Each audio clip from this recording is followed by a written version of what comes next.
Boa tarde a todas e a todos. Sejam bem-vindas e bem-vindos à Faculdade de Letras da Universidade de Lisboa e às Lisbon Lectures in the Humanities. A conferência está prestes a começar, por isso agradecemos que ocupem os vossos lugares e coloquem os telemóveis no silêncio.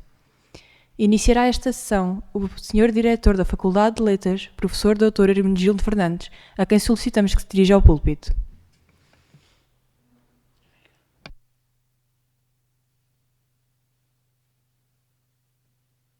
Boa tarde a todos. Vou fazer uma pequena inovação em relação ao professor Miguel Taman, que aqui está, que criou de facto as conferências e a quem quero agradecer ter criado estas conferências, meu antecessor na direção da faculdade, e vou falar em português, desta vez porque o nosso orador de hoje é também um lusófono. Não vou apresentar o professor Sanjay Subrahmanyam, porque isso está a cargo do professor José Damião Rodrigues, diretor da área de História, que é também um historiador modernista e que trabalha no mesmo período cronológico em assuntos afins aos do professor Sanjay Subrahmanyam. Queria apenas dizer que é um enorme prazer.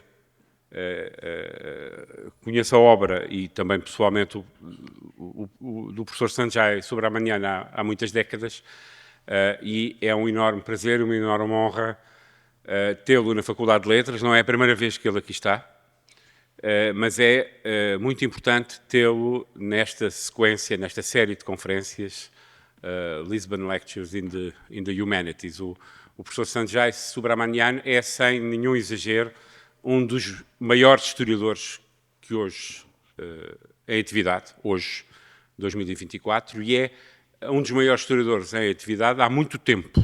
Portanto, começou a ser um grande historiador muito jovem, tem uma obra imensamente complexa, é basicamente o criador do conceito de história conectada que tem desenvolvido ao longo da sua obra e que, ao mesmo tempo, é um conceito-chave para perceber um mundo que está em progressiva conexão entre os séculos XVI e os séculos XVIII.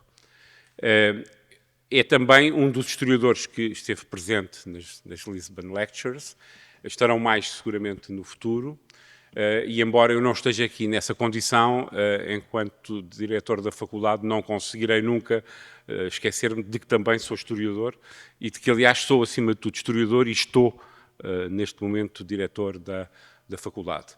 Também nessa condição,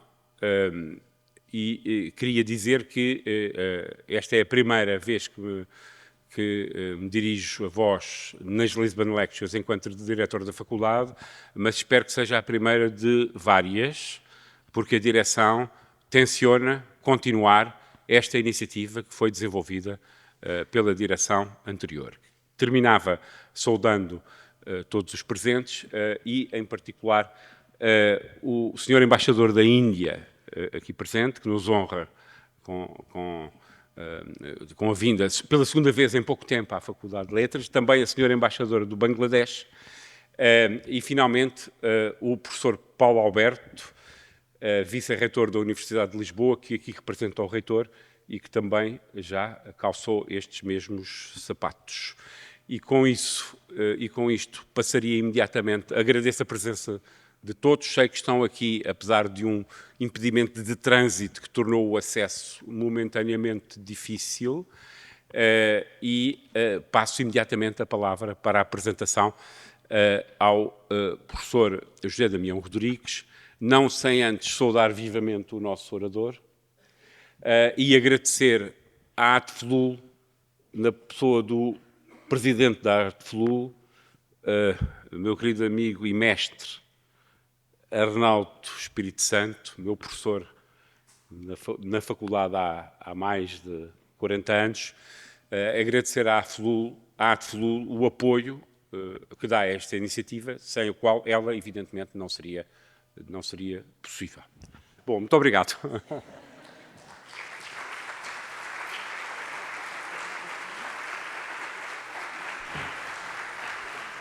Vamos ouvir de seguida o professor Dr. José Damião Rodrigues, da Faculdade de Letras da Universidade de Lisboa.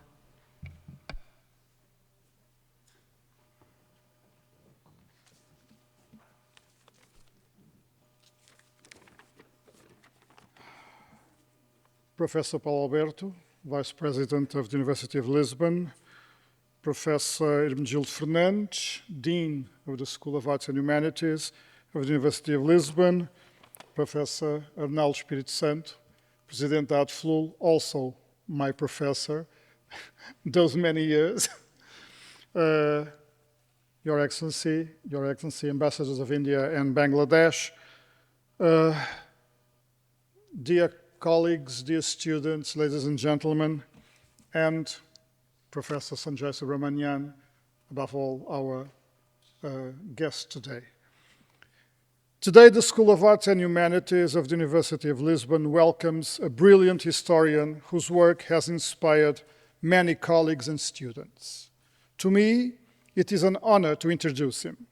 First of all, I do it with great joy since I have the privilege of knowing Sanjay Subrahmanyam in person for a long time and accompanying his career from afar. I first met Sanjay Subrahmanyam in late 1986 or early 1987, when our friend and colleague, Professor Luís Filipe Tomás, invited 3 distinguished historians to his seminar on Asian history: Denis Lombard, Janira Couto, and Sanjay Subrahmanyam. I was then introduced to a whole new perspective on the complexities of the interactions between Asian polities and the European powers in the early modern period. These topics were presented by him in this seminar with an astonishing knowledge of the sources and a brilliant irony that strongly impressed me as a student. Our guest would continue to carve out new paths in historical research, always with a critical perspective, free of ideological baggage and a close engagement with primary sources. For whoever wishes to have an idea of Sanjay Subrahmanyam's approach to history, I will say, or suggest, that he is engaged in connected histories. But, as Giovanni Levi stated recently, he is also a remarkable microhistorian. Subrahmanyam is primarily concerned with early modernity. His scholarship and research encompasses India and the Indian Ocean, the early modern European empires, and critical reflections on global history. Sanjay Subrahmanyam's work addresses the political, economic, and cultural interactions and entanglements of Asia and Europe in the early modern centuries. He emphasizes the phenomena of interdependence. However, instead of totalizing frameworks, Subrahmanyam examines a multiplicity of actors, Asian and European travelers, diplomats, merchants, and so on, by conducting a close analysis of their trajectories and by contextualizing their careers, looking at the way they grabbed the opportunities that were given to them. Subrahmanyam exercises this connectedness through comparison, promoting a concept and a method coined by Subrahmanyam himself in this article, Connected Histories, Notes Towards a Reconfiguration of Early Modern Eurasia, published in 1997, and later developed in new articles and in his books, Explorations in Connected History, 2 volumes, 2012, or, more recently, Connected History, Essays and Arguments, 2022. The goal of the Connected Histories is to show how the historical processes under scrutiny are the result of cross-cultural exchanges, of intertwined histories, relationships, entanglements, and exchanges between the diverse corners of the world. The importance of this innovative approach is clearly shown in the fact that in June 2022, the Oxford Centre for Global History organized a one-day symposium entitled Connected Histories, 25 Years Later, in order to debate over the different ways in which Subrahmanyam's now famous article, quoted, is a milestone in contemporary historiography and has shaped and continues to shape the work of historians of the early modern world. His approach owes much to his multidisciplinary training, not only as an historian, but also as an economist, his command of several languages, his knowledge of a wide variety of archives, and finally, his own personal trajectory, since he lived and worked on several continents. He himself is a cosmopolitan nomad. Born in Delhi in 1961, he did all his college degrees, BA and MA in economics, in the University of Delhi.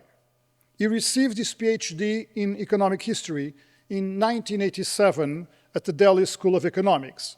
His thesis was published in 1990 as The Political Economy of Commerce, Southern India, 1500–1650. During the first years of his academic career, he taught economic history and comparative economic development, and he was eventually named professor of economic history.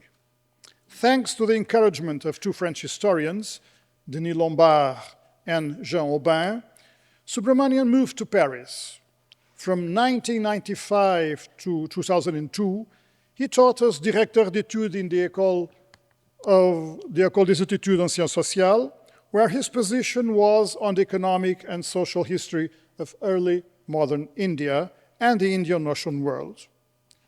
Following his Parisian experience, he became a professor at Oxford. In 2002, Subrahmanyam was appointed as the first holder of the newly created Chair in Indian History and Culture at the University of Oxford, a position he held for 2 years. In 2004, Subrahmanyam joined the University of California at Los Angeles, UCLA, where he served from 2005 to 2011 as founding director of the UCLA Center for India and South Asia. He is Distinguished Professor and Irving and Jean Stone Endowed Chair in Social Sciences, and he teaches courses on medieval and early modern South Asia and Indian Ocean history, the history of European expansion, and the comparative history of early modern empires. In 2013, he was appointed to the Early Modern Global History Chair at the Collège de France. His inaugural lecture, Aux origines de l'histoire globale, was delivered on Thursday, the 28th of November, 2013. He was visiting professor at the Collège de France from 2014 to 2021, splitting his time between UCLA and the Collège de France. Sanjay Subrahmanyam has authored numerous books, essays, book chapters, and articles. Among his many publications, I would like to mention but a few with Portuguese translation or directly related to the subject of the lecture. Improvising Empire, Portuguese Trade and Settlement in the Bay of Bengal, 1500–1700. The Portuguese Empire in Asia, 1500–1700, a political and economic history. The Career and Legend of Vasco da Gama. With David Armitage, The Age of Revolutions in Global Context. 3 Ways to be Alien, Travels and Encounters in the Early Modern World. Europe's India, Words, People, Empires, 1500–1800. Faut-il universaliser l'histoire entre dérives nationalistes et identitaires? And this year, Across the Green Sea, Histories from the Western Indian Ocean, 1440–1640. Among the many distinctions, I would like to mention that in 2012, Sanjay Subrahmanyam received the inaugural Emphasis Prize in Humanities. In 2016, he was elected Corresponding Fellow of the British Academy. In February 2019, he was awarded the Dan David Prize for History, jointly with Cameron Pomerance from Chicago. Finally, in 2020, he was awarded the Prix International de l'Histoire by the International Committee of Historical Sciences. Sanjay Subrahmanyam's oeuvre raises key issues, and particularly the need for a careful understanding that points to the weaknesses in the field of global history or the history of the early modern empires. Thus, as mentioned earlier, Subrahmanyam proposes the use of connected histories in order to shed light on historical processes which had previously been obscured by the work of historians who utilized comparative histories. From his thesis advisor, Dharma Kumar, who was an economic historian and edited the Cambridge Economic History of India, he learned, among other things, always to be skeptical of the conventional wisdom. In his own words, the historian should be a voice of caution and of skepticism, not a cheerleader. And his success is due maybe to the fact that he reaches out to an audience that goes far beyond the specialists of a single discipline. Professor Sanjay Subrahmanyam, thank you. The stage is yours.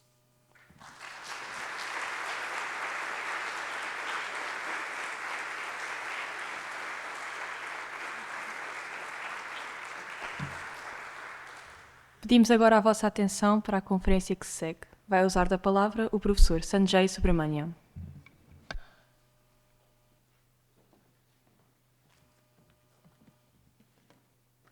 Muito obrigado por todas estas palavras. Eu também vou começar dizendo alguma coisa em português, não muita coisa, porque o que foi pedido foi uma conferência em inglês, que é mais fácil, talvez, para mim. Mas faz quase 40 anos que estive cá na Faculdade de Letras a fazer conferências no curso de Luís Filipe Tomás, precisamente. E eram cursos importantes para mim, não só para o ensino de História, mas também para a aprendizagem de português, porque na altura quase não falava português, não é? Então era necessário ter uma espécie de formação ao vivo, improvisado, assim, e o resultado disso é talvez que qualquer parte, alguma traça do sotaque de Trás-os-Montes de Luís Filipe Tomás no meu português, não é? So today, however strange it may seem and however perverse it may seem, I will speak to you in English. And my topic for today is also a little bit perverse because, of course, I could have spoken to you about the Portuguese Empire. But I chose not to, partly because, you know, as the English saying goes, it's a question of not bringing coals to Newcastle. But it's also because I wanted to actually share with you some of my current research. And as it happens, my current research is precisely what we are going to see right now. And it is somehow linked, of course, to the Portuguese Empire. I mean, almost everything in the early modern world can somehow be linked to the Portuguese Empire, I suppose. But it's actually about a bunch of other actors and other networks as well. Right. So I'm going to actually begin with the great enemies of the Portuguese in the early modern period, the Dutch. Now, this is, of course, the famous Atlas Blau from the 1660s, part of an enormous production of visual and textual material which the Dutch began to put out at the same time that they began the rebellion against the Habsburgs, so somewhere towards the end of the 16th century. Many of you will know the classic texts of that breakout, like Linschoten's Itinerario, but also other texts which emerged from that period. And of course, the geography of this production is a little bit complicated. You know that part of it takes place in the northern part of the Low Countries, so what eventually becomes the Netherlands. But of course, there's also a complicated relationship with the southern part of the Low Countries, because centers like Antwerp and Bruges and so on continue to play a role in this Dutch intellectual life of the 17th century. Brabant continues, as our friend, the Belgian historian Eddie Stolz was at great pains to point out, to play a significant role even in the context of the 17th century. Of course, just to make a brief reference to the Portuguese connection, we know that the people from the Low Countries had a lot to do with Portuguese expansion as well, right from the very beginning. If you look at these two images that you have over here, the one on the left is a text which some of you will know, which is sometimes called Calcún. which is, in fact, the account written by an anonymous Flamand who accompanied Vasco da Gama on his second voyage to India in 1502. This is an early published text which recounts this voyage. The text that you see on the right is an archival document, and it actually has to do from the fragmentos in the nearby Torre de Tombo, and it shows, as you can see in some early documents of the 16th century, that there were actually people from the Low Countries present in the Portuguese enterprise in Asia, just as there were people, for example, from Ireland or from other parts of the European world, sometimes surprising parts of the European world. Now, of course, the Dutch emerge as the great challengers to the Iberians really at the end of the 16th century. And by the first third of the 17th century, they have emerged in a position of considerable force in the Atlantic, in the Baltic, and then in the Indian Ocean. They begin to be noticed. More and more travelers visit them and write somewhat mixed reviews of the Low Countries. Here's a relatively positive one, Les Délices de la Hollande, where we are told that la Hollande est la moelle des Pays-Bas, tant pour la bonté et fertilité que pour la beauté, les voluptés et les délices. So this is a kind of paradis terrestre, this very positive gentleman tells us. An Englishman hadn't quite the same positive vision.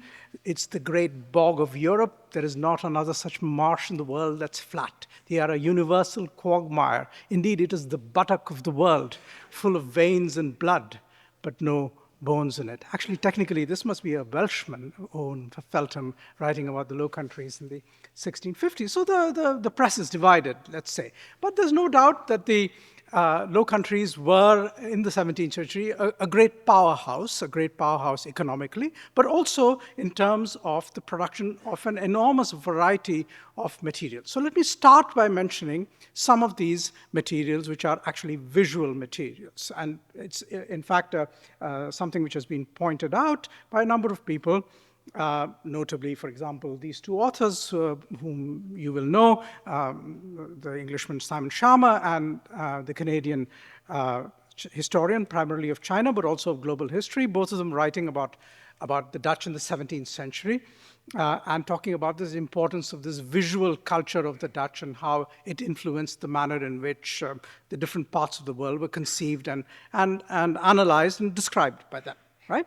So this is the Dutch 17th century spread.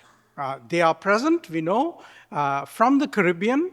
Eventually, they wind up in Suriname, though that's not where they begin. They are in Brazil, we all know that, and were eventually expelled in the 1650s.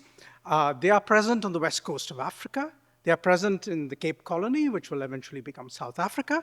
And they are present across the width of the Indian Ocean, very much into Southeast Asia, into Taiwan, Formosa, and then, of course, famously into the southern part of Japan, where they will be actually, for roughly 200 years, the only Europeans to maintain a relatively regular contact once the Portuguese have been expelled around 1640. So they have a global spread. You could say that it's not very deep in terms of the push into the interior of several of these continents, but it is a global spread. And of course, once more, it bears a certain resemblance to the previous global spread of the Portuguese, and that is no coincidence. Right. Now, in the process of having this global spread, they produced a number of different texts. And in fact, one of the texts which was partly an inspiration for this project of mine was this text here, which is actually written in French. It's called Mémoires sur le pays des Cafres et la terre de Nauts. And it's actually written by somebody who was a Swiss national called Pury, who was actually employed by the Dutch East India Company and proceeded to have a career which more or less follows the trajectory of a lot of those presences. So Pury was in Asia. He was notably in Indonesia. He had an interest in South Africa, where he spent some time, but eventually he left the company and founded his own town in South Carolina in the United States called Pury'sville. he was obsessed with certain things, and our colleague Carlo Ginzburg has written a very interesting article about him where he points to how Curie was obsessed with biblical exegesis, but he was also interested in the slaves, in the slave trade, and also something which Carlo does not mention in his title is that he was a oenologue, and he wanted to actually produce wine. And that has to do with latitude, because he had this idea that any wine which can be produced in a certain latitude north can also be produced in the same latitude south. So you can see how you can then move things from Europe into South Africa, for instance, right? So he was actually a precursor of the New World wines, which of course exploded in the 1970s and 1980s. Right, so just to give you a very brief chronology of what I'm talking about, the Dutch begin their stirrings in the 1580s. In the 1590s, they found their first companies for the exploration of Asia. These companies are fused into a single company, the Verenigde Oost-Indische Compagnie, or the VOC, in 1602. In 1619, they complete the conquest of Jakarta, which they call pretentiously Batavia. In 1619. In 1621, they found a second company, the West Indies Company, which is interested in the Atlantic, in Brazil, but also, as you can see, which founds the Dutch settlement of Manhattan and fortifies it in 1625-26 and begins the exploration of the Hudson Valley. Brazil, they are present then from about the 1630s forward, and then the Cape Colony, which they found in a definitive way for their purposes in 1652. Now, in this process, there is actually something which is particularly interesting, which is there is a huge number of visual representations which the Dutch produced. There is a large number of Dutch artists, not only in the Netherlands that we know, but also who circulate as part of this empire building. Here is one of them, who for a long time was known only for this one painting. This is Andries Beekman, and this is his famous painting of Batavia, the fortress of Batavia. So you can probably see that you can see the Kasteel Batavia in the background, and then there's the foreground, which is the bazaar. And this, for a long time, was all we knew about Beekman. But since then, we have now got a huge volume of his watercolors, right? And we actually have this exhibition which was produced around him. And we actually now know that he produced an enormous variety of things reflecting his experience in Brazil, in Madagascar, in South Africa, in Southeast Asia. Which are actually representations of different kinds of peoples.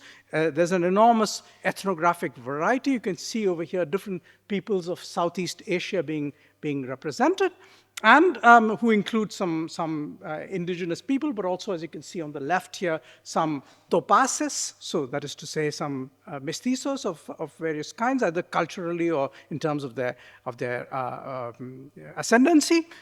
So you can see a complexity of people, some Chinese in Southeast Asia, again, some Bataks, and so on and so forth. So this is a significant character.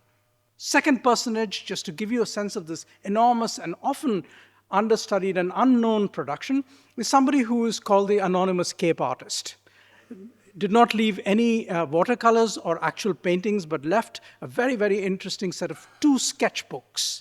Right? So these are sketches of the Cape Colony in the second half of the 17th century. So you can see over here the table Bay, but you have these very, very interesting drawings of the Hoi Hoi or the Khoisan in southern Africa. And as you can see, overwritten with comments, partly written by the artist and partly written by other people. So you can see over here that this visual culture is also an ethnographic culture. It also actually serves the purpose of producing a very rich ethnography over here of pastoralists, showing also, for example, their consumption patterns. You can see, for example, in some of these drawings, the early introduction of tobacco into the Cape Colony, which has already happened apparently by about the 1680s or 1690s. So very, very interesting. Again, frustrating at a certain level. We don't know who this person was. We know that he spent some time here, and we have a second notebook, partial by him, of Southeast Asia, where he has some drawings of Southeast Asia. So we can guess he had a typical career which embraced the two spaces. Okay, now this brings me to my principal subject for today, and that is this personage. A man called, if you look at the archives of the Dutch East India Company, he is called Isaac de Saint-Martin, but that's not his real name. His real name is Isaac de Lostal. And he calls himself de Saint-Martin because that happens to be the area that he belongs to in the town where he lived. And I'll come back to that in a minute. This is a portrait that we have of him, which is today in the Rijksmuseum in Amsterdam. And what we see with him is a career which looks something like this. So he is, first of all, born into a Huguenot family in the Pyrenees in 1629. In 1653, we know that he left France and went to the Low Countries. And he went there to study in Leiden.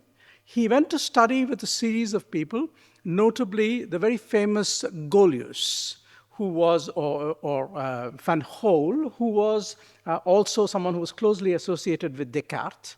So he went there to pursue these studies.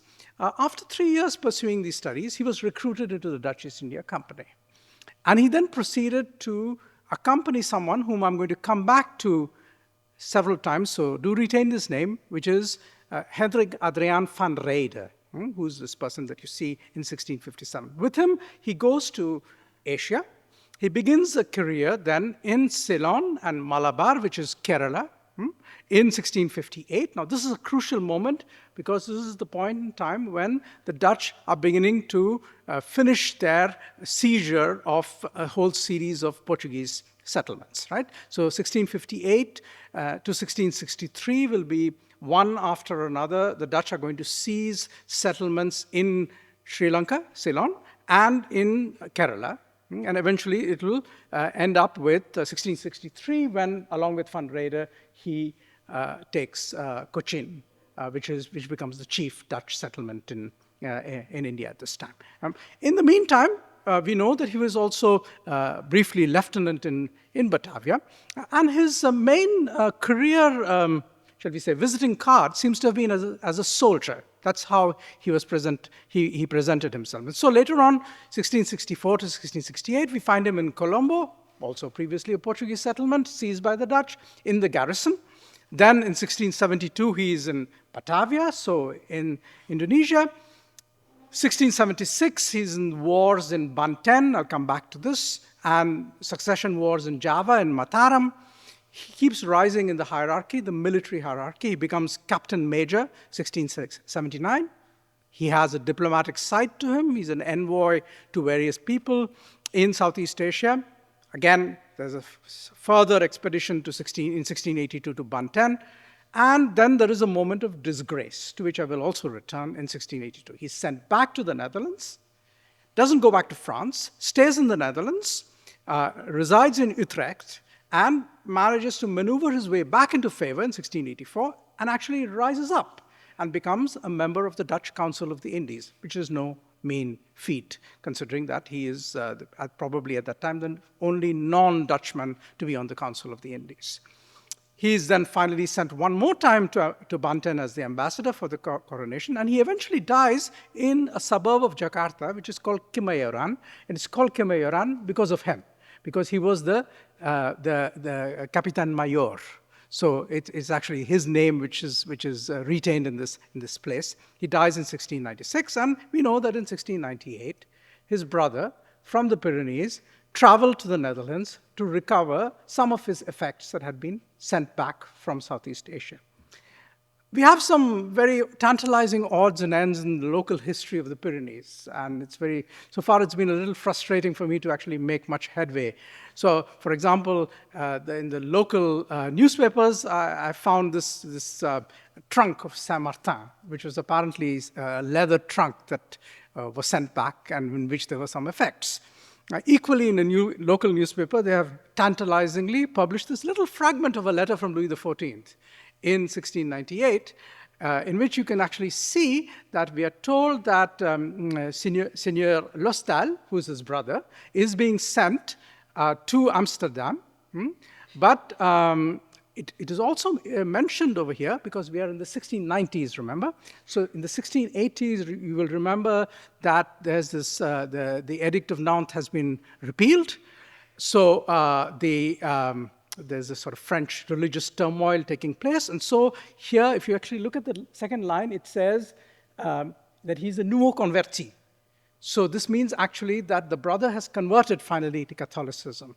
But it's also worth noticing that he has been, Louis XIV doesn't trust him. So if you look at the lower line, the fourth line, it says, avec un valet ancien catholique. So he's supposed to be accompanied by a valet who is a proper Catholic in order for him to be making this voyage to recover his brother's effects, right? So this is bits and pieces that we have from here. But that's not all that we have of him.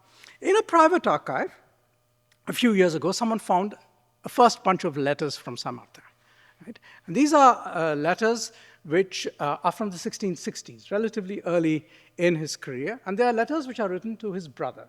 The brother remained in the Pyrenees. Right? And the brother actually was a local notable and became someone of some importance in the Pyrenees. So what actually happened was that he continued to write. You can see from these letters that he and the brother have a rather tense relationship. And you can see that there's a certain bitterness in these letters where he makes it clear that he actually did not really want to go to the Indies, and he feels that he's been obliged to in order to make a fortune. And he actually says that he wanted to come back. This is 1668. He says, "Je croyais me retirer cette année, mais je n'ai pu à cause du refus de mon congé." So they actually refused his leave in order to go back home. And he says that he's planning to come back. There are clearly some financial disputes also with other members of the family. So there's a little handful of letters, this one written from Colombo, and this is this sort of first part of the career. Okay. Now, this is therefore where he comes from. This is the beginnings, right? Oloron-Sainte-Marie in the Pyrenees. And of course, this is where he winds up, very different. He winds up really in a very different tropical setting, reluctantly, but as we'll see, eventually getting more and more immersed and more and more drawn in, and in very interesting and complex ways into this world of Asia in which he finds himself.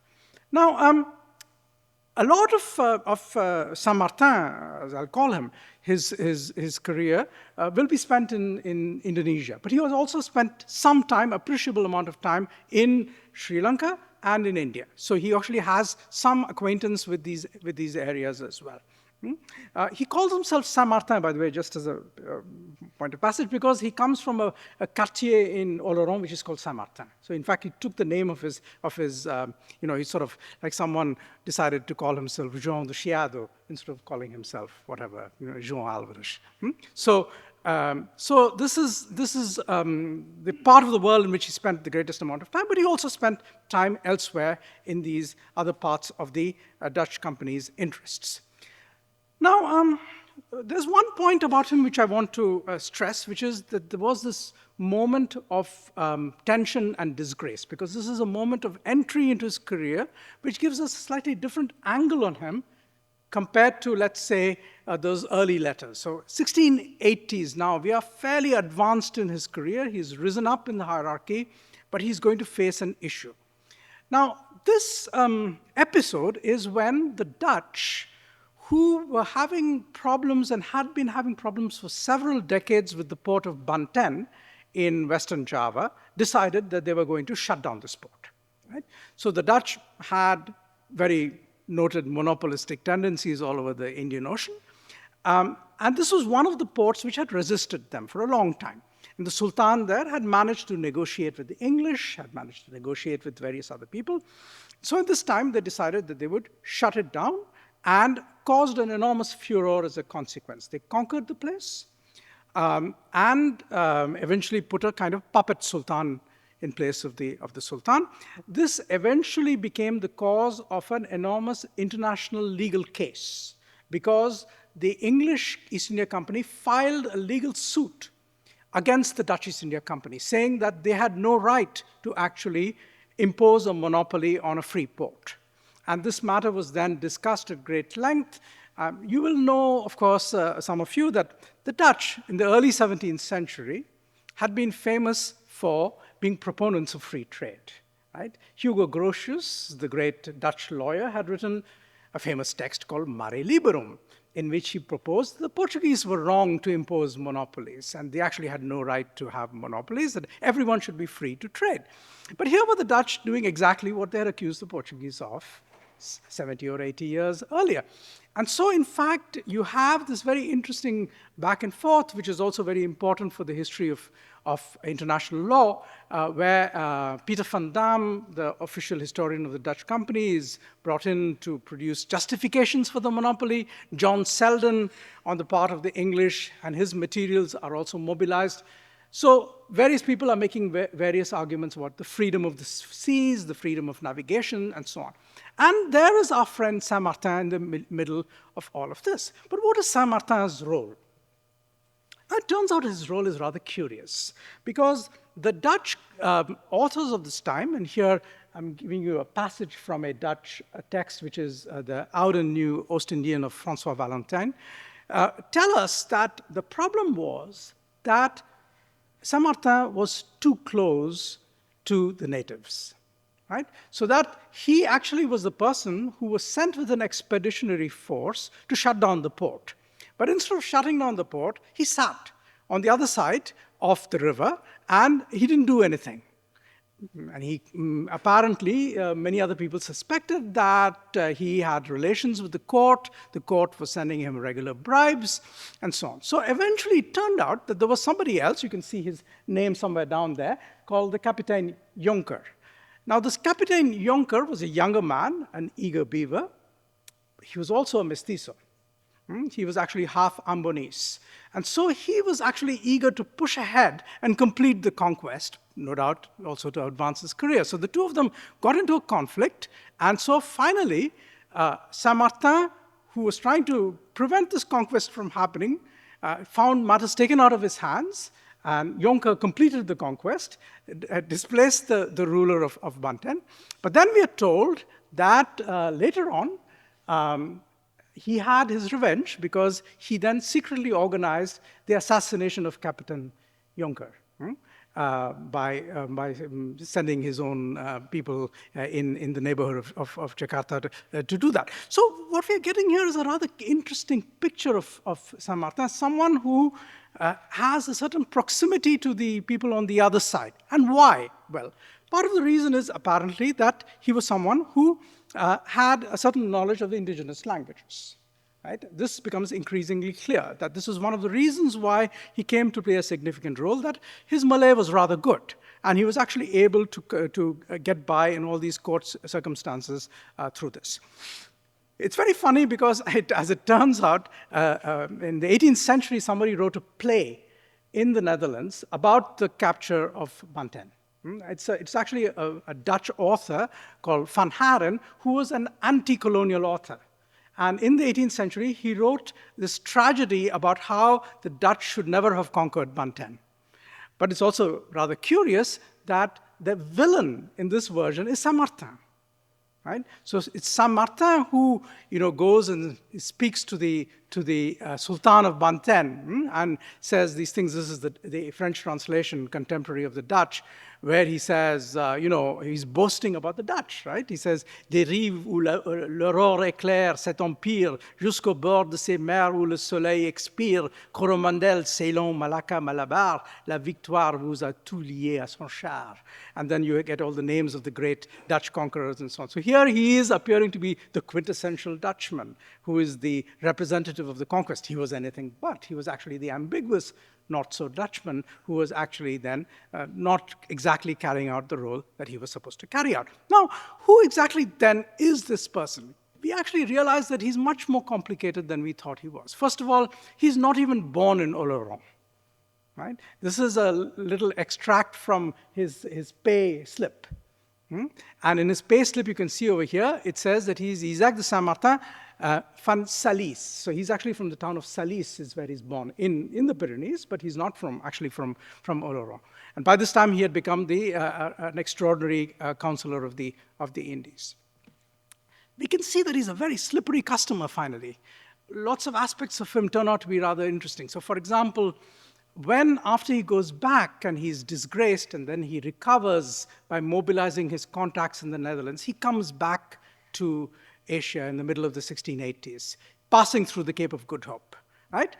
And when he is coming back in this Dutch vessel, he's accompanied by a whole bunch of people, actually, who are envoys whom Louis XIV is sending to Thailand to establish relations with the ruler of Thailand, Narai, including this man, whose name is Gita Shar.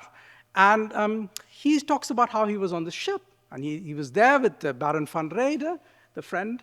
But he also says there was a second in command who was Le Baron. Suddenly he's become a baron, right? The Baron de Saint-Martin, François de Nation, et Major Général de Batavia. So that's who he is. And we can see again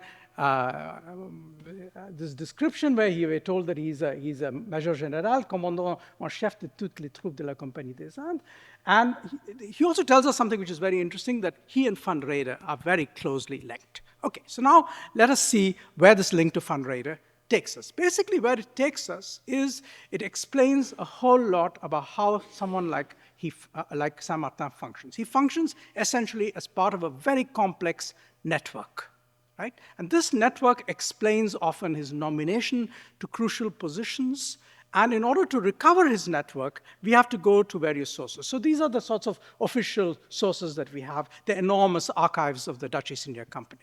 Right? So that's one level of recovery that we can do. Where we can, for instance, this is the 1690 embassy that he leads to Banten for the coronation.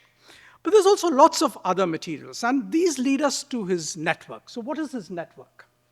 Here's a set of people who comprise his network. Hendrik Adriaan van Reyde, his main link, right? Who is this Dutch aristocrat, whom I'll come back to in a minute, who is very close to him. Johan Bax van Herentals, also very close to him, who was the governor of the Cape Colony. Georg Eberhard Rumpf, who is actually a very famous German, to whom I'm going to come back, and who is actually one of the most important figures in German-Dutch botany in the 17th century under the name of Rumphius.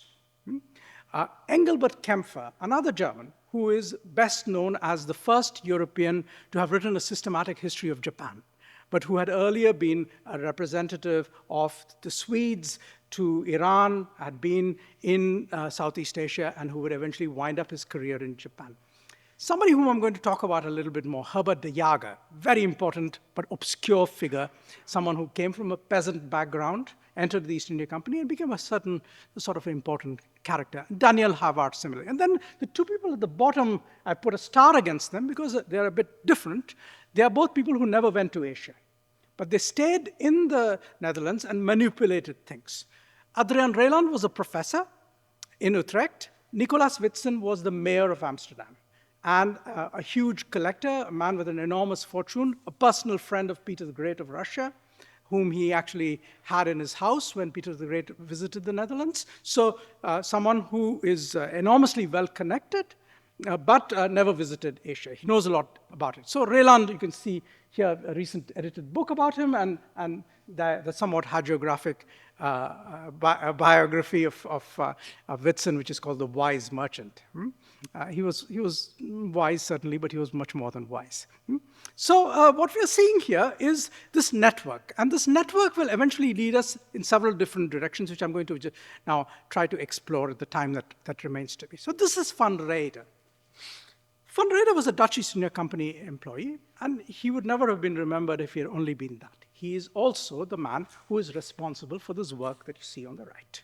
Right? This is the Ortus Indicus Malabaricus, the most important work of botany concerning India, which was produced in the 17th century. Right? So it is an enormous description of all the plants and vegetation that we find, especially on the west coast of India, but sometimes going beyond it. And of course, it is, you could say, an inheritor or a follower of precursors that existed. We could Of course, go to Garcia de Horta if you wanted, or Cristóvão da Costa. But the difference, of course, is that, first of all, the erudition leading into the medieval period has somewhat disappeared over here. And secondly, of course, these are wonderfully illustrated works. Right? So now if you actually look at these illustrations, you will notice one thing, which is that they have the plant in its various stages, the seed, the fruit, etc., but you'll also see the writing over there on the top, right? And if you actually look at it, you will see that it's written in Latin script, in Arabic script, in Nagari, because actually some of the names which are being given are the names in Konkani. And then you also have in Malayalam. So you're actually getting these descriptions, these names in each of these. And this is because, of course, at this time still, botanical classification often proceeds on the basis of nomenclature. So it's very important, both in the case of the New World, where, for example, people are going to look at names in Nahuatl or Quechua in order to analyze plants coming from Mexico, from the Andes, and over here they're going to actually use these native or indigenous names in different languages in order to actually classify these plants when they are unknown plants in the Western tradition. So we have, again, you can see this over here. You can see the list of, you can see the names over there, right? So it's called Muringi, as you can see, and there again you have the various scripts in which this is written. I think this is what we call drumstick today in India, muringikai. We put it in sambar. Those of you who have ever had South Indian food will know this. So now Van Reyder was the man who organized all of this, right? But I'm going to come back in a moment to the fact that he may have organized it, but he didn't do it all. Far from it. Van Reyder was someone with a certain level of pretension. He was an aristocrat. He actually had this incredibly pompous tomb assembled for him in Surat, which was actually brought in pieces on ships and then put together. It was not made by local artisans in Surat. But he was also someone who, as we now have begun to realize, drew on a sort of a subterranean layer of materials. So we do know that for all those different names and those different languages which are there in the botanical texts, he had a whole series of people working for him. He had people from Goa, he had Saraswat Brahmins, he had people from Kerala who were actually giving him the Malayalam names. He also had other people who were well-inserted local Portuguese and so on. But what we did not know until very recently is the extent to which he drew on one particular earlier source, which is this one, which is a text which is called Viridarium Orientalis, which is actually written, produced by a very, very strange character who is a discalced Carmelite called Matteo di San Giuseppe. His original name, is a very appropriate name, was Pietro Foglia. But when he became a discalced Carmelite, he took this name of Matteo di San Giuseppe. And he produced this rather interesting thing, which remained in manuscript, unlike the work of Van Reyder, which was printed. And we have a few manuscripts. This is the Paris manuscript, which you can see over here. And now our colleagues in Bologna are in the process of actually putting out some version of the much more interesting, so these are all parts of the Paris manuscript of his text. This is the much more interesting Florentine manuscript of this text. And you can see that this is a man who actually had an excellent knowledge of Arabic, because he had actually entered through Syria and Palestine, had spent time in Palestine and Iraq, and then eventually came to Kerala. And therefore had this enormous knowledge of also Arabic texts on this material.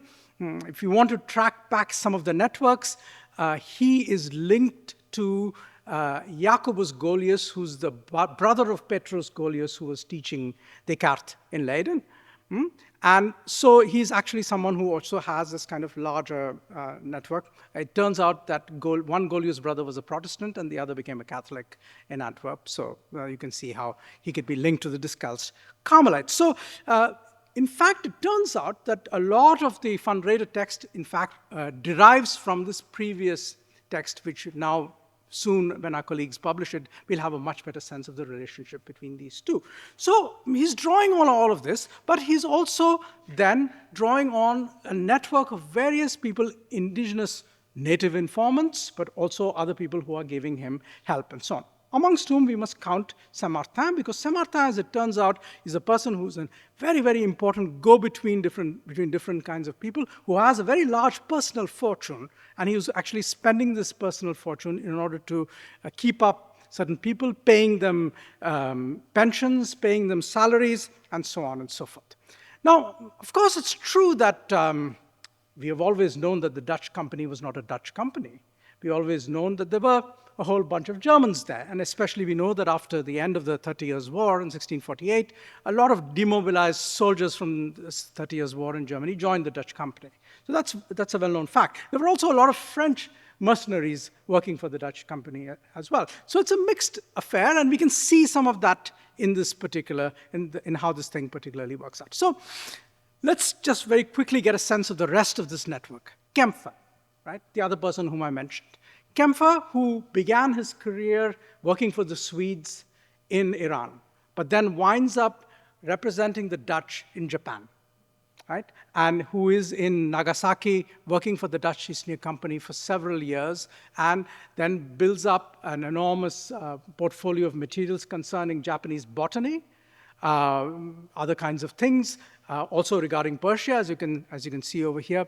Also, as I said, writes this history of Japan, which eventually Hans Sloane will pick up, translate into English, and publish in the 18th century, the first Western continuous history of Japan that we actually have. Again, these men are all drawing on materials, and if you track the letters of Kempfer, which are actually published, you can see the exchange of letters that he has on several occasions with Saint-Martin, who is based in Batavia. So things are going back and forth. He asks Saint-Martin for supplies, for paper, for materials. He promises him things, information regarding Japan, its natural history, and so on and so forth. So that's one kind of link. Then this other fascinating character, Rumphius, whom I mentioned. Rumphius, who, again, is a German, who went to the Moluccas and wound up his life in Ambon, in eastern Indonesia, and who publishes several works, including this Amboinske Kruidboek. He writes about both about plants, but he also and medicinal plants, but he also writes a lot about fish and fauna and maritime life. Extraordinary character, because Rumphius, by the latter half of his career, was blind. And so, in fact, it seems that the entire work was actually carried out by his half-Indonesian son, whose monthly expenses were paid by Saint-Martin.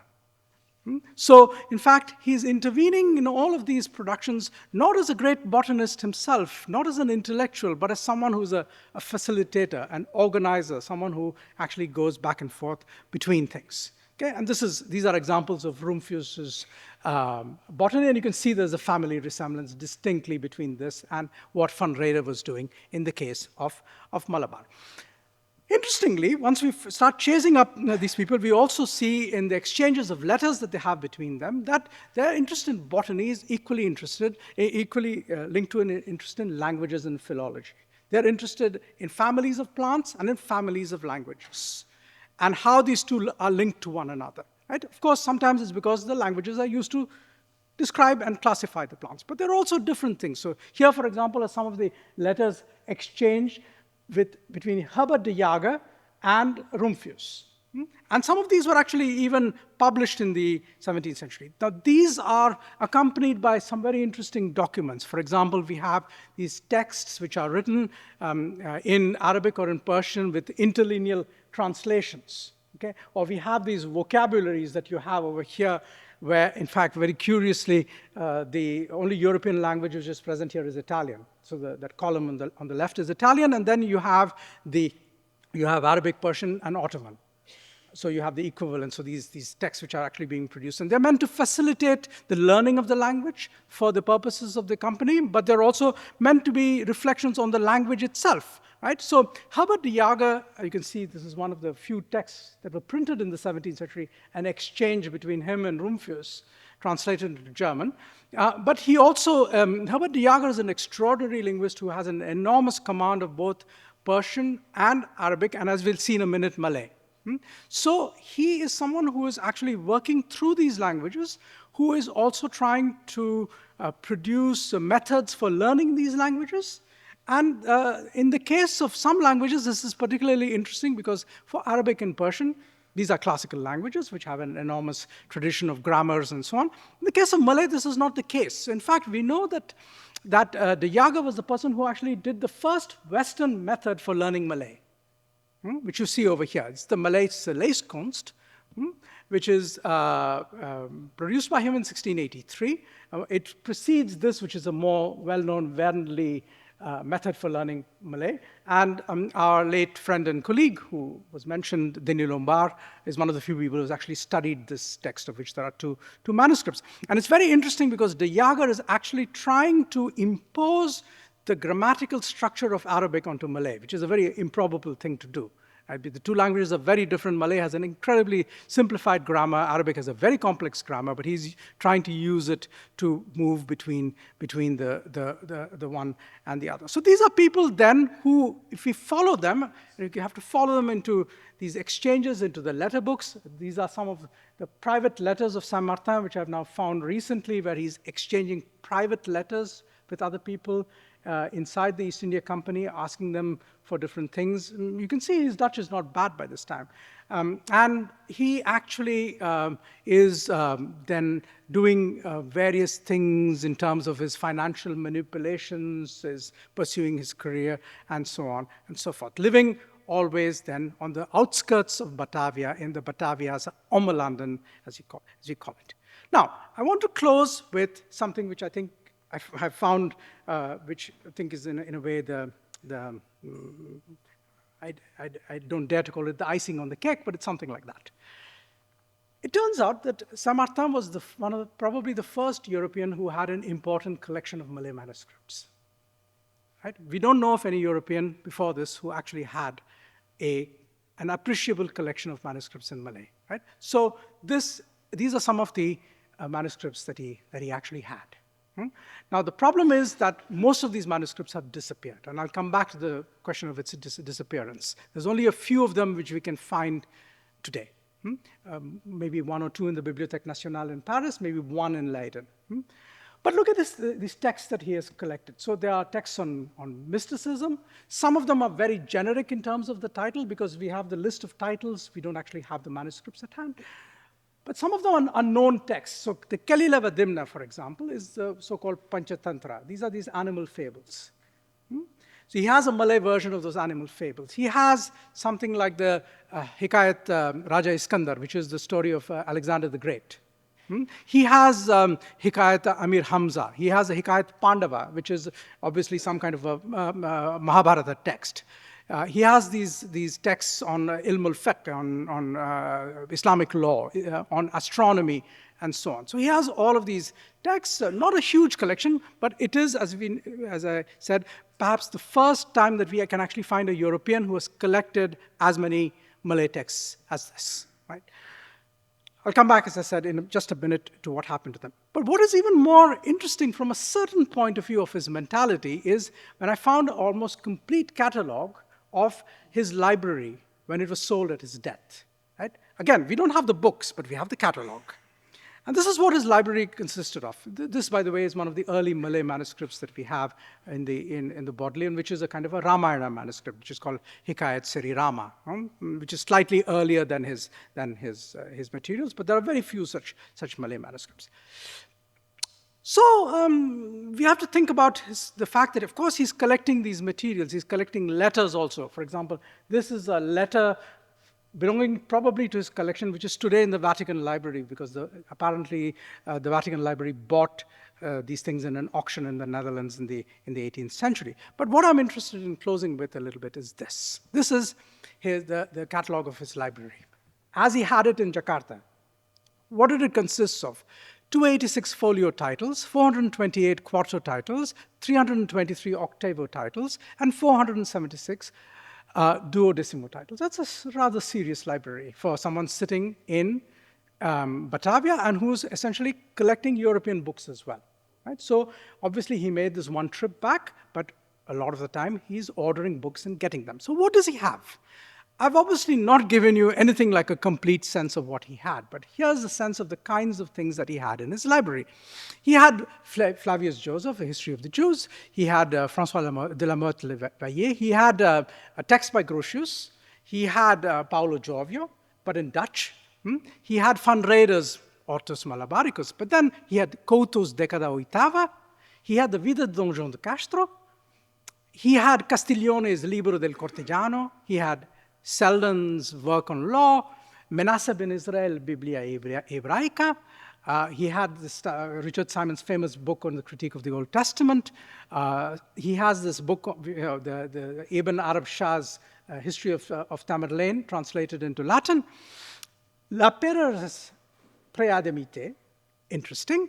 He has the complete works he has Opera Varia of Boyle, Olearius, Vicfor, but then it gets interesting. He has Pietro della Valle, whom I'm talking about tomorrow, Fernão Mendes Pinto, Peregrinação, he has that, but he also has Spinoza, he has Clénardus, he has the Testament Politique of the Cardinal de Richelieu, L'Arcolan de Mahomet, translated into French, but he also has Tutte le opere di Niccolò Machiavelli in Italian. He has La Vie d'Oliver Cromwell, he has Dioscorides, he has that, he has Hobbes' Leviathan.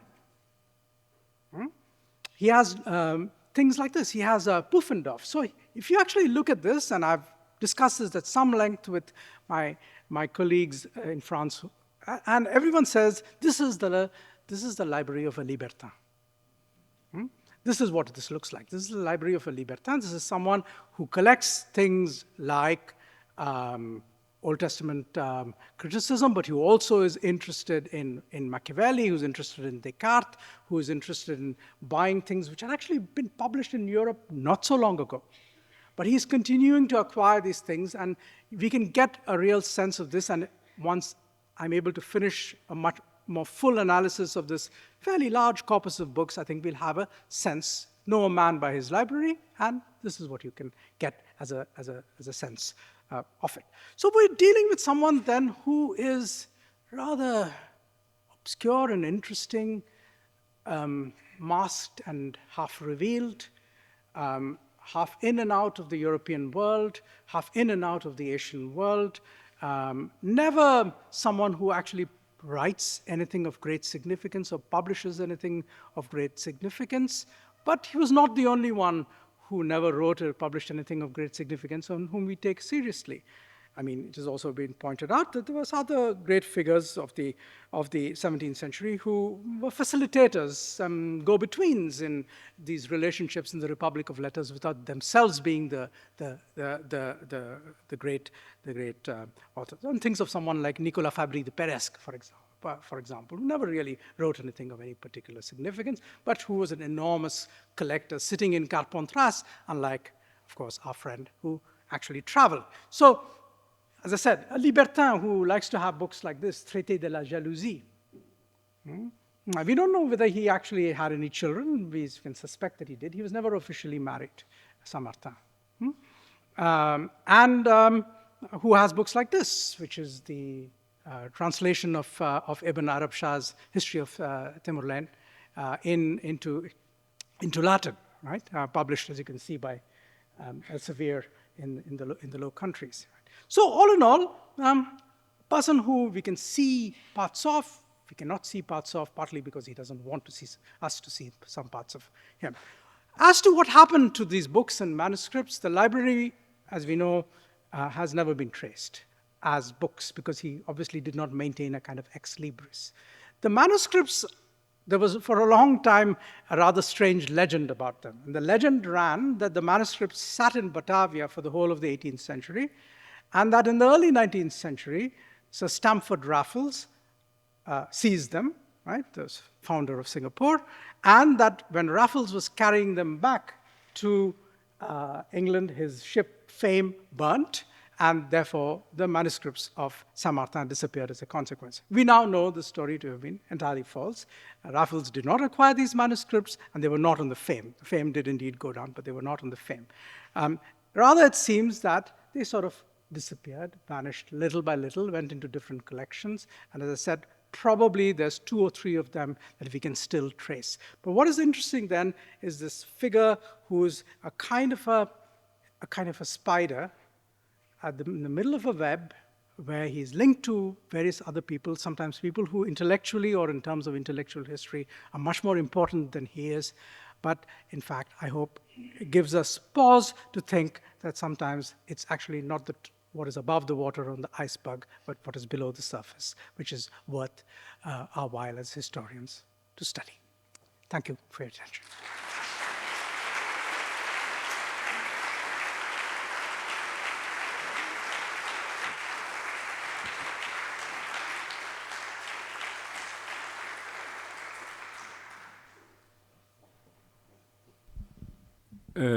E agora, depois desta magnífica conferência, o professor Subrahmanyam aceitará algumas perguntas, não sem que eu lhe roube 10 segundos para corrigir pelo menos 2 dos numerosíssimos lapsos que cometi durante a primeira apresentação. O primeiro deles é agradecer também a presença aqui do Sr. Presidente da Academia das Ciências de Lisboa, o professor José Luís Cardoso, e o segundo é agradecer ao organizador dos últimos anos das conferências, hoje diretor da área de LAC, professor João Dionísio, sem o qual, evidentemente, esta conferência também não teria sido possível. E o professor Sanjay Subrahmanyam aceitará questões, evidentemente, quer em inglês, quer em português, creio. Melhor não em holandês. Thanks, Professor. And Professor Subrahmanyam, first of all, I'd like to thank you for the presentation. It was really amazing. And as a great lover of ancient books and bibliophilia and book culture, I really need to ask if we can have is there some digital copy or something like that of Saint Martin's catalog of his library? Is there a publication or somewhere where it's registered? Or did you just made it for the presentation, or we can find it somewhere? If there is a copy of the catalogue. Yes. Yes. Yes. Of the library. In fact, you see, here's what happened. His library was auctioned. So in fact, we have there was a printed auction catalog, but it turns out that there were very few copies. And in fact, I can currently find no printed copies, but someone actually in Leiden made a hand copy of the printed copy and left it in the Leiden University Library. So that's actually what I have, which is, strangely enough, something which was originally in print, but of which what I have is the hand copy made probably in the late 18th century of an auction which took place in the 1690s. Right? So that's what this is, what I'm giving you as the list, which is, in fact, it's interesting. So there are the Malay manuscripts, which is also in the same catalog. There are the printed books, and then there are a few odd, interesting other things. So there are some 2 or 3 texts which the people who did the cataloging were unable to identify. They thought that it was either Telugu or Tamil or Malayalam. They weren't able to tell which of the 3 it was, right? And there was one which they thought was Sinhala. These are the manuscripts, right? And then there's also something else which I find very interesting. He had about half a dozen paintings, but which are not described. Now, again, this raises some interesting questions. For example, paintings made in Indonesia by the few Dutch artists who were floating around, were they paintings that he had brought from the Netherlands for whatever reason? So yes, so there's actually a whole bunch of interesting stuff in that auction catalog, which is worth looking at. And is it available online? We can find it online or in a print edition. I just didn't got that part. No, it's not online. No. It's in the Leiden University Library. Okay. Yeah.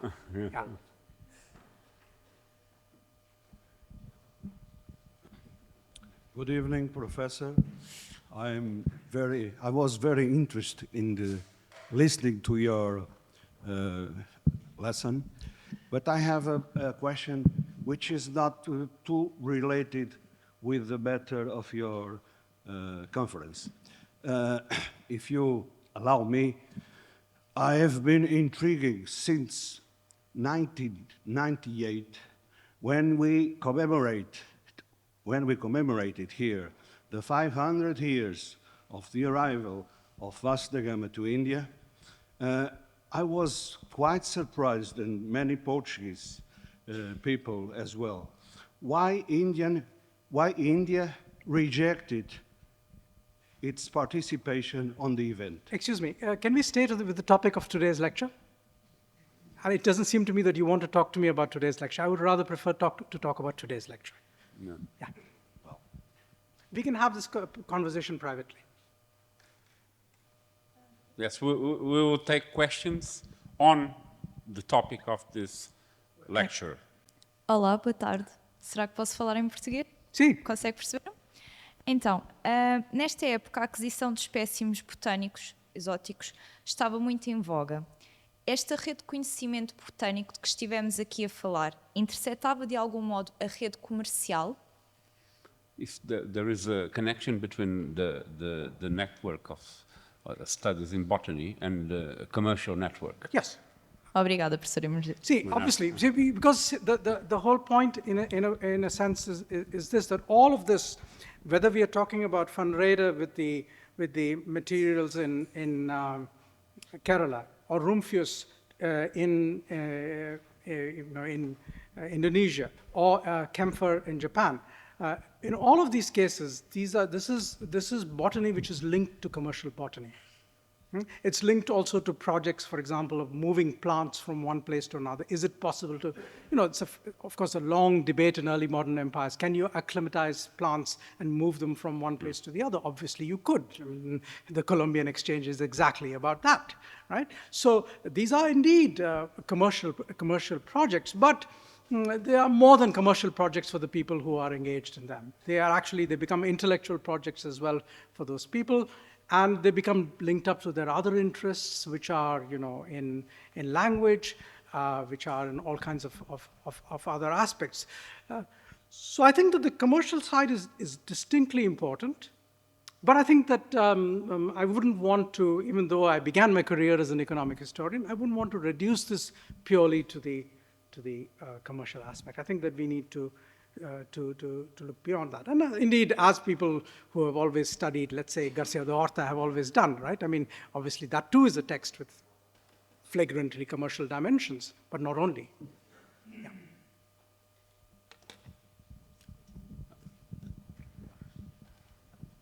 Thank you so much. Was he a collector? Did he have a garden or an herbarium or something like that? Alongside collecting books, did he collect specimens? Do we know that? If he collected specimens, no.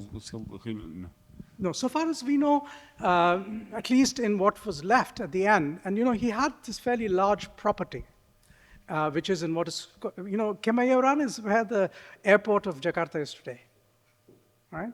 It was a very large property that he had, and he was one of a handful of people who had, this is called the Batavia's Omeland. And in fact, it comes back to the previous question, because you know that one of the things which they used to do in these things outside of Jakarta is that they used to experiment with new crops, right? So for example, in the Omelanden, that's where they first introduced the cultivation of coffee into Java, right? So they were actually also looking to see whether they could take crops from one part of tropical Asia and move them to another part. But we don't actually have, in his case, collections. In the case of camphor, of course, we do. I mean, camphor is a magnificent example. I mean, there is a good amount of historiography on camphor, but still much remains to be done. Because, Japanese historians have only now begun to understand what camphor's Japanese network was. Who were the Japanese who were working with him to give him information? Because camphor never set foot most of the time except once or twice on the mainland. Everything had to be brought to him. So no, unfortunately, he was not apparently a collector of plants or plant specimens. Yeah.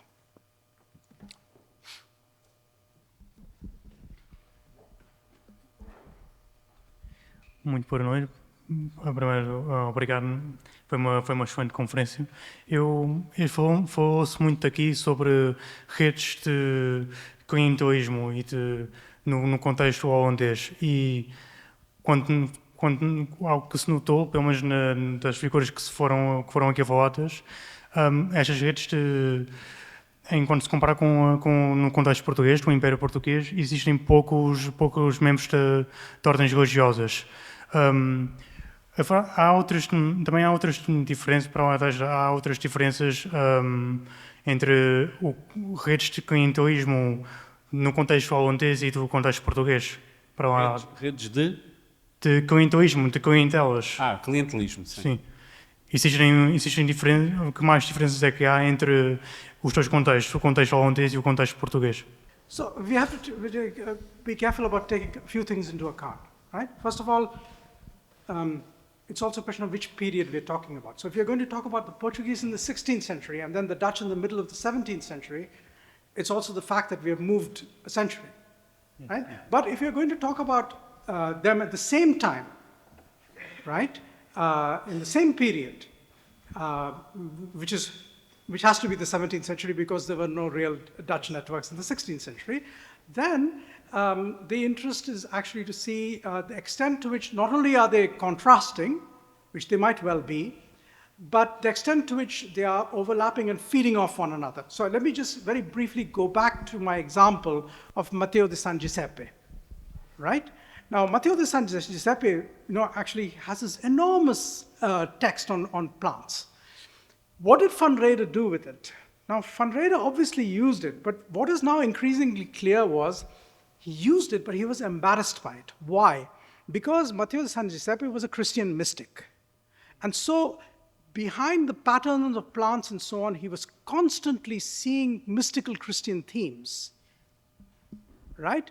And he would often, even in some of his drawings, he would make a botanical drawing and then behind it you would see Christ on the cross emerging, right? And so on and so forth. So this led to a situation where I think Van Reyde had to use him but also discard certain aspects of what he was doing. But I don't think this was the only reason why there's only one place in the introduction to Orthos Malabaricus when he says that some of this is derived from this Discalced Carmelite whom I've had relations with. He doesn't actually properly acknowledge this, right? So I would also think that it might be worth our while, since we've often contrasted and said, this is the English, this is the Dutch, this is the Portuguese, this is how they do things, to actually think about the fact that there was a reality, and the reality was that these people were incredibly mixed up. Why were they mixed up? For very simple reasons. If you actually look at most of where the first 3 generations of Englishmen who showed up in the Indian Ocean got their wives from, they were often part Portuguese. Simple as that. If you look at the French East India Company, many of the great figures of the French East India Company, Madame Duplex was Portuguese or part Portuguese, right? So in fact, we have to take into account that the separation of these networks is undoubtedly there up to a certain point, especially when you see from an official viewpoint. But if you're looking at it from a kind of daily viewpoint, and like daily life in some of these places, actually these things become incredibly intricately mixed up with one another. Muito obrigado. Hello. My question is about this book of botany. Is it today stored in the Dutch archives? Where is it? And I'm guessing it talks about all kinds of Indian spices. Does it also talk about tea? Sorry, whose book? This book of botany that you talked about by this gentleman. Yes. Yeah.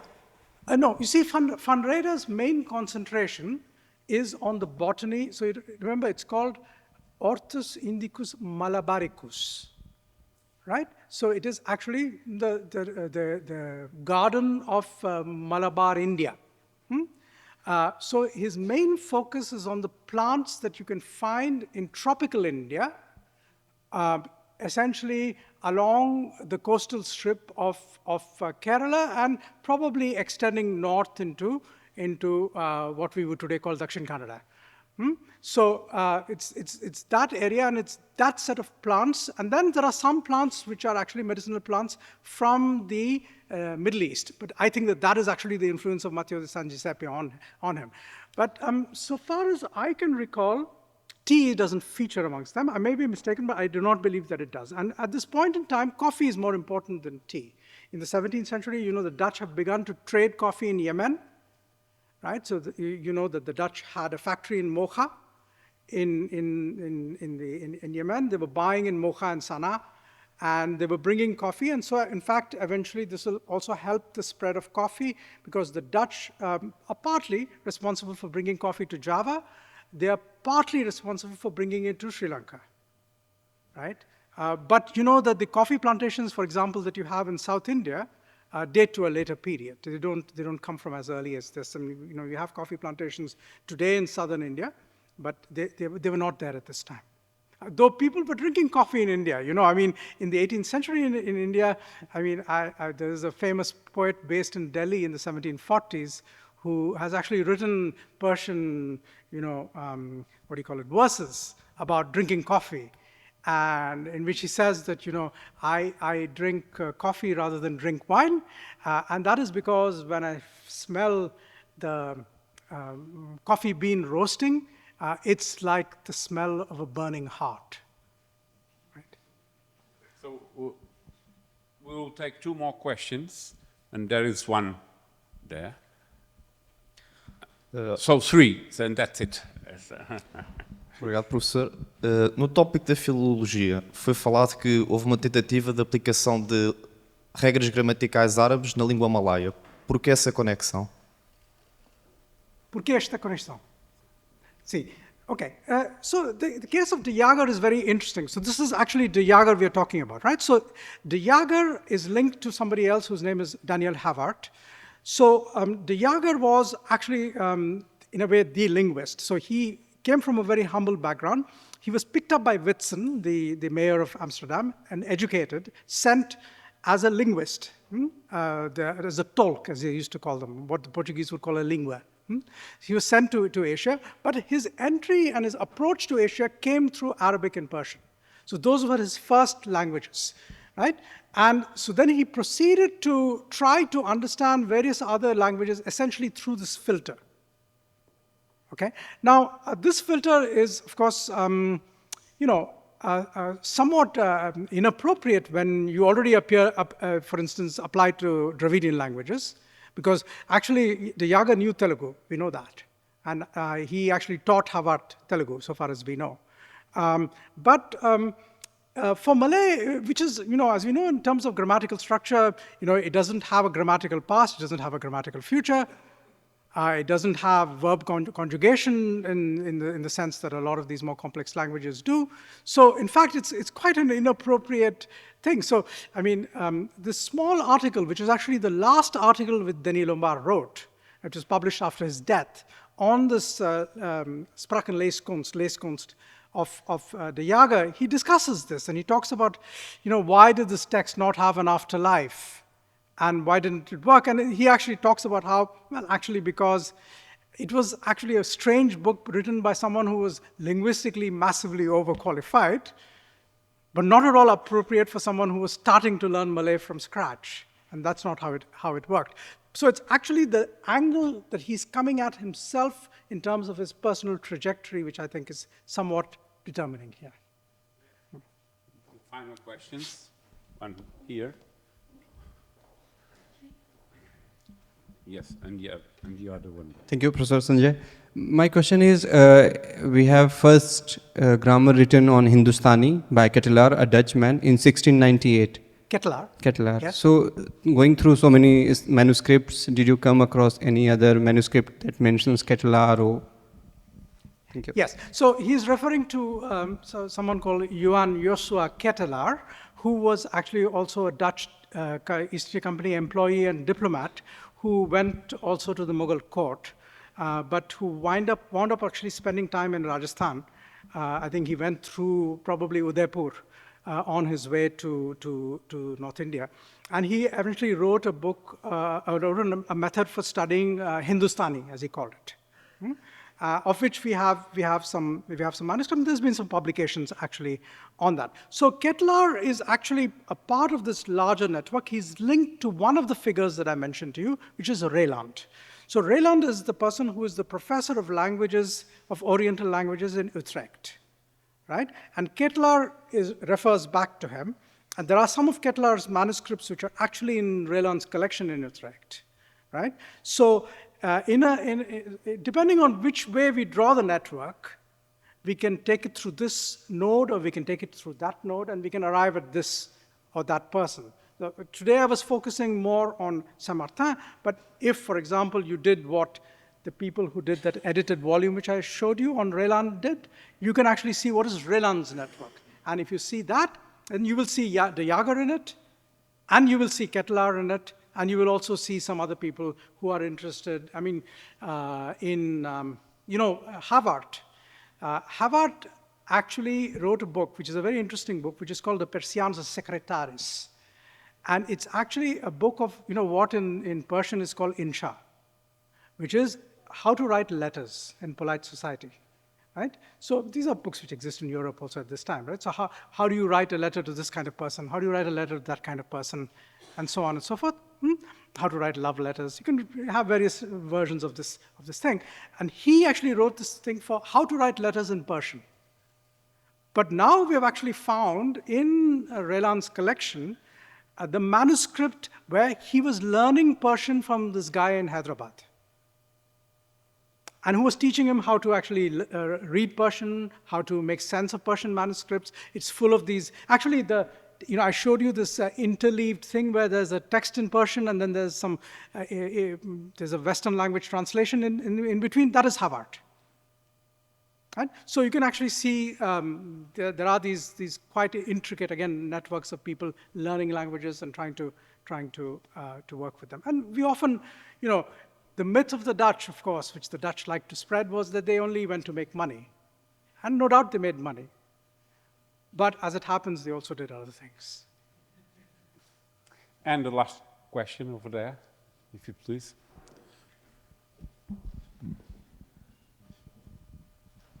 First off, thank you very much for your most interesting presentation. And my question is the aforementioned historian camphor and the camphor tree native to Japan, is there any connection between those two points? I didn't understand. I'm sorry. You mean camphor? Can you repeat? Camphor. Can you repeat? Camphor and camphor, the historian who you mentioned. No. So etymologically, camphor comes from kampf, which is to fight or struggle. Okay. I mean, you know the famous text called Mein Kampf, right? My struggle. So camphor is the person who fights. Okay, so there's the tree's name and the historian's... Camphora or camphor, no. Oh, okay, no connection. Yeah. Okay, thank you. Yeah. So I think that's it. And we must thank Professor Sanjay Subrahmanyam for this brilliant lecture and also for the answers, and hope to see him soon again. The door of our university is always open for you, as you know. You've been here some years ago under the invitation of Asian Studies, delivering a wonderful lecture on the Indian Ocean from different perspectives, and I hope you will return soon. Thank you very much. Thank you very much.